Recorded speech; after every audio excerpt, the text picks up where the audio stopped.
भंडारा विधानसभा क्षेत्रात सलग दुसऱ्यांदा आमदार होण्याचा मान नरेंद्र भोंडेकर यांना मिळाला असून त्यांनी या निवडणुकीत 1,27,884 मतं मिळवत 38,367 मतांची लीड घेतली आहे। तर काँग्रेस पक्षाच्या पूजा ठावकर यांनी 79,517 मतं घेतली असून आमदार नरेंद्र भोंडेकर यांनी आपल्या विजयाचे श्रेय लाडक्या बहिणींना आणि मतदारांना दिला आहे। नक्कीच भंडारा आणि पवनीचे जे काही जनतेने मला निवड संधी दिलेली आहे मी त्याचे ऋणी आहे आणि नक्कीच त्यांनी ह्यावेळेस सगळे समीकरण जातीपातीच्या पक्षपातच्या पलीकडे जाऊन त्यांनी विकासाला प्राधान्य दिलेलं आहे आणि विकासाचा जे काही रथ होता हा अविरत चालायला पाहिजे।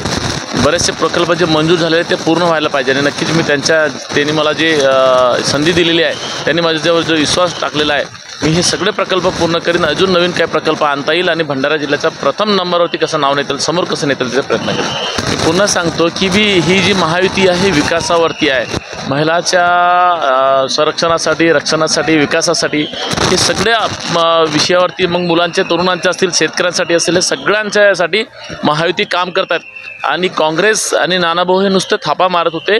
ही आता थापा मारणारे काँग्रेसचे दिवस गेले। आता विकासावर जर बोललं तरच लोक ऐकतात आणि त्यांनी विकास नाही केलं म्हणून त्यांना त्यांच्या मतदारसंघामध्ये नाकारलं हे आपल्याला स्पष्ट होतं।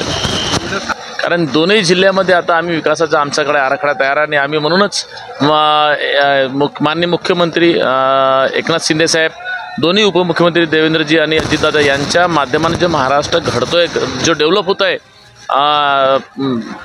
आदरणीय आपले नरेंद्र मोदी साहेब, अमित भाई शाह यांच्या मार्गदर्शनात तर नक्कीच लोकांना आता आवडलं की बी ही केंद्रात जी सरकार आहे ते राज्यात सरकार असायला पाहिजे आणि राज्याच्या माध्यमानं मग महिला असतील, शेतकऱ्यांना असतील, तरुण असतील, हे सगळ्यांच्या माध्यमानं विकासाचा रथ पोहोचल्या पाहिजे याच्यासाठी हे जो माइंडेड आहे हा मोठ्या संख्येत महाराष्ट्र जनतेने दिला आहे। कीच लाडकी बहीण ही योजना मी तर म्हणतो श्रीमंतासाठी महत्त्वाची नसेल पण गरिबांसाठी खूपच महत्त्वाची योजना आहे आणि ज्या लोकांनी ह्या योजनेचा हासा उडवलं, ज्या लोकांनी काँग्रेसच्या लोकांनी याचा विरोध केला त्याचा आता तो निर्णय त्यांचा आहे।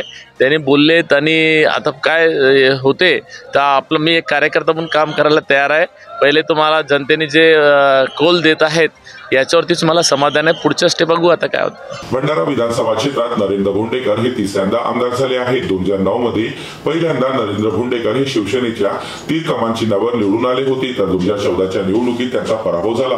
मात्र 2019च्या निवडणुकीत पहिल्यांदाच भंडारा विधानसभेत अपक्ष आमदार म्हणून भोंडेकर निवडून आले तर 2024च्या निवडणुकीत नरेंद्र भोंडेकर यांना शिवसेना एकनाथ शिंदे गटाने उमेदवारी दिली असता नरेंद्र भोंडेकर यांनी काँग्रेस पक्षाच्या महिला उमेदवार पूजा ठावकर यांचा पराभव करत 38,367 मतांची लीड घेत जल्लोष रॅली काढत मतदारांचे धन्यवाद व्यक्त केले आहेत। तर दुसरीकडे काँग्रेस प्रदेश अध्यक्ष नाना पटोले यांना स्वतःचा गृह जिल्हा देखील निवडून आणता आले नसल्यामुळे भंडारा जिल्ह्यात महायुतीत सर्वात मोठा राजकीय पक्ष बनला आहे।